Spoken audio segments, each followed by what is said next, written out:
All right, guys, round two of the accessories and mods for the 2025 Can-Am Maverick X3 RS Max. It's a handful, Turbo RR. There's still more. I kind of want to give you guys my download now after 250 miles. We got 6 off-road days, and some of these hard off-road days, sand and rock crawling. 2 completely different extremes. Went through water fording.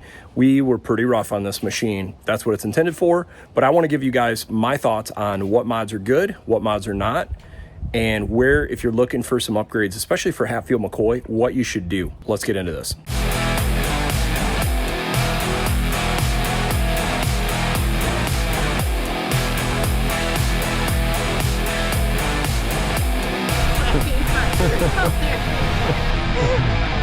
Okay, I just did a video specifically on this, the new Wolfbox G900 Tri-Pro, and then I just briefly touched on the 840 version. This is the single rear camera. This is the tri-camera setup. Highly recommend one of these two. This is definitely a much more premium setup because you get a front-facing camera and a rear-facing camera. I won't spend a whole lot of time on that because I got a whole separate video that kind of shows these, but you can kind of see how it works. Pretty stinking slick. But today what I want to kind of show you is how are things holding up after Hatfield McCoy. This is a big unit of a side-by-side, 72 inches wide. Hatfield McCoy is super tight, and I just cannot believe the capability of these machines. I know it was good in the dunes. I just had very low expectations as far as in Hatfield McCoy trails. I just thought rock crawlers, that's a whole different type of machine. This thing was a freaking billy goat. These carnivore tires, incredible. We were running actually high PSI. I didn't even need to drop the PSI. I was running like 14 PSI. They did great. Tires held up great. I think I've got about 300-ish miles or so now on this setup, and I'm just like looking. I don't have any deep cuts or nothing. Front, rear, everything looks good. And we were, like I said, pretty hard on it. I'm going to tell you what took the biggest beating probably in this. Probably these rear fenders. You can see, man, we hit, I'm not joking when I say thousands of trees. There was a section in an outlaw trail that was so tight. All we had was just constant, just, you know, you can see the scratches in the plastic, just kind of going down the body panels. And like I said, this is what these things are designed for, but it was just whipping this thing. The mirrors, dude, these things I thought for sure were going to break off. And these things, yeah, they got some scratches and scuffs, but they worked awesome. This windshield for the money, phenomenal. For 285 bucks, yep, it does not come with any of this hardware, but if you go into and understand you don't have the hardware for these 3 bolts down below, these ones, or the 6 up above, awesome. This windshield wiper actually works pretty good. I would say if you ran this windshield, I would probably remove that over an inch or 2 and you get a more even swipe through the windshield wiper. We also put a little bit of weather stripping down below. Front fenders, awesome. It wasn't kicking stuff all over us. We had good coverage in water and mud. These side doors held up good. How are these hydraulic arms? These things are still working great. Side door bags are working great. I did do the upgraded Kemimoto door handles, and I've been happy with that. It makes it a lot nicer to opening. And I took the pad that was here because it was interfering with this. I actually put it down here, and I think it makes more sense because it gives you a little bit of cushion down below. These harnesses for the money, we spent now 10s, if not 20s of hours now with these Aces Racing harnesses. And if you notice, you're going to see the brands and products I went with. I'm focusing on budget. I'm trying to not go and spend $15,000 in upgrades. I'm trying to get maximum ROI on the different products. There's probably much better bags and much better harnesses, but you know what? They work great for my family. I don't race. I don't competitive trials, any of that stuff. This works awesome. These work good. This Kemimoto tablet holder, at first I thought it was a total piece of crap, and I was very disappointed in it. Then a friend of mine told me the trick. You know why you're having a problem? Why you can't keep this thing closed going down the trail? Put your iPad in a case. To get this thing to work good, you really need to have a case that puts a flat load across the top of this, and man, it is solid. I don't have any issue there, so that's good. Also, another thing, obviously I talked about the rear view camera there. That speaker setup is sweet. For the money, yeah, you can go spend a few grand in Rockford Fosgate stuff, and would it sound better? Absolutely. But for our capability with our family, 30 bucks, dynamite. These little $13 lights have been working awesome. I got one for the front and one for the rear. Let's see what else. I did do a upgraded windshield washer. So I did put a windshield washer in. Man, I am so glad for 18 bucks I did this. This is such an easy installation. I just ran one squirt nozzle, not two, but I had a real time trying to figure out where to get the proper angle with the Kemimoto setup. And I'll put links to everything I'm showing you guys down below if you're interested. I put it right here because this was the height I could get it where I could get good coverage up above. And I only need one, so I'm going to use less windshield washer fluid. I also did not care for the Kemimoto switch that came with it. I thought it looked a little bit janky. So I actually got an upgraded switch to put right next to my rear strobe lights. Worked great. Let's see, what else can I talk about?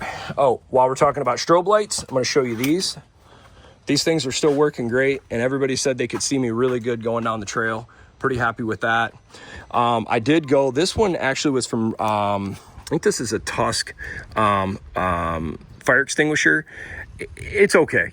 And I'm going to tell you, it works and it's totally functional, but it did clang around a lot. And the easy fix was I put some Gorilla Tape along the sides inside here, and it just created a little bit more space. Plus I just taped the handle down up here just for a little extra protection to make sure stuff's not clanging around. It worked. 300 miles, I half-fuel McCoy, and it's not, you know, busted. I got the Tusk holders here. Now, you could look at this rear storage and say, this is super janky. I won't disagree with you, but you know what? It works. I found this waterproof duffel bag, and I'm a big believer of if you're gonna do a product, do something that's good for multiple things. I could get a really sweet storage bag, and I'm not against that, and I may still do it in the future, but my theory is I can use this bag for when we go canoeing or other hunting. This is a waterproof duffel bag, and it's like 50, 60 bucks. And instead of going and getting a $200-$300 rear cargo area, which I may still do if I want more storage, this is something that I get multiple functionality out of. It's just a little net to kind of hold things in place. So it worked completely good enough, and it was adequate. Rear suspension, everything held up great here. You can kind of see all the scratches. Man, we were hitting trees left and right going through some stuff. Let's show you the rear area. So the rear Aces Races rear seats. I think these are awesome for kids. Really happy with it. We did end up having to purchase the Aces Racing booster to get our son's height where the harnesses came across the neck at the right way, and that was worth it. Absolutely awesome. I highly recommend that. This rear hard storage area is a little more pricey than some of the other areas or some of the other options, but we ran a bunch of stuff in here. We had the last fit air compressor in here. We put a bunch of stuff in here, and it held, worked great there, no problems. The one thing that I would not do again is I did under seat storage on that side. Wouldn't do that again because you go through a lot of water, half-fuel McCoy, all your stuff gets soaked. So wouldn't do that again. Now, here is where I put my windshield washer fluid. And you could say, why the heck did you put it there versus not up front? Well, a few reasons. Number one, I can have someone in the cab seeing how much windshield washer fluid is in versus out front, where a lot of people install, you can't see. It's easy for someone to reach down. Plus, secondly, if the pump's not working or something, you'll hear it. Third reason is if I take that pump and install it like some people do up front, it's going to see a lot of mud, dirt, and debris. And I just thought, do you really want another electronic component out in the elements getting beat up? Another reason why I thought I'd put it there. So there's a lot of different ways you could put it. I even thought about putting it up in here, but right now it seems to be working totally fine. As I mentioned, these side holster or the side bags work great. These things are super cool because, dude, these Can-Ams run hot. So how's this work? Clip that like that. This clips in just like that. This holds it right in place, and the whole theory is air will louver in to the compartment in the inside. Is it necessary? No. But if you don't want to hold your door open the whole time, this is kind of a nice thing, and it worked pretty well. And I'll kind of show you guys. I've got some footage of all these sort of things working. This roof, it's okay. If you're on a budget, dude, it's a great option for a budget. It's just not as good, in my opinion, as a BRP windshield, but it works. Everything else, I think for the money, these mirrors have held up great, and I was expecting to bust them off for sure on this trip. And just look at how many scratches for trees and stuff you can kind of just see we hit. But this machine held up great. The tires held up great. These carnivores, man, perfect name for them because they eat up everything. I would like to do some Rockzillas, but how well these things did in the rocks, I don't know if I want to trade off the better in the rocks of the Rockzillas to give up in the mud, in the water, and just trail use. I think I'm going to stick with these.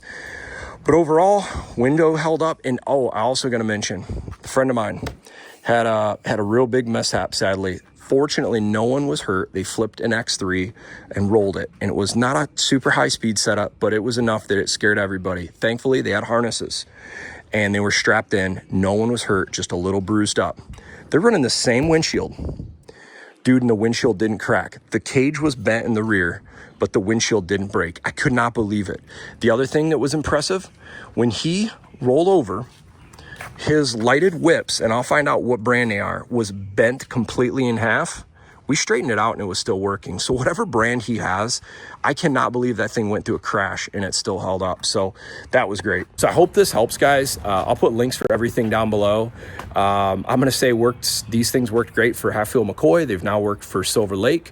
I'll keep you guys updated if stuff doesn't work. I was about to make this video and say the Kemimoto tablet holder is kind of janky and doesn't work. But I have to eat a little crow from a friend. He said, put your tablet in a tablet holder. It'll work correctly. He was right. So I did get a pretty nice iPad holder and it works awesome. So anyhow, guys, I hope you enjoy this video with the mods for the Can-Am. We're going to be doing more Can-Am stuff. If you guys enjoy this stuff, it's just so much fun taking this thing off-road. I've almost lost the itch to taking the RHO off-road because this thing is just... it's just a whole different animal. And I know there's a lot of great side-by-sides out, but man, this specific model for the money right now is hard to beat. Hey guys, hope you enjoyed the video. If you do, feel free to like and subscribe. Thanks for watching.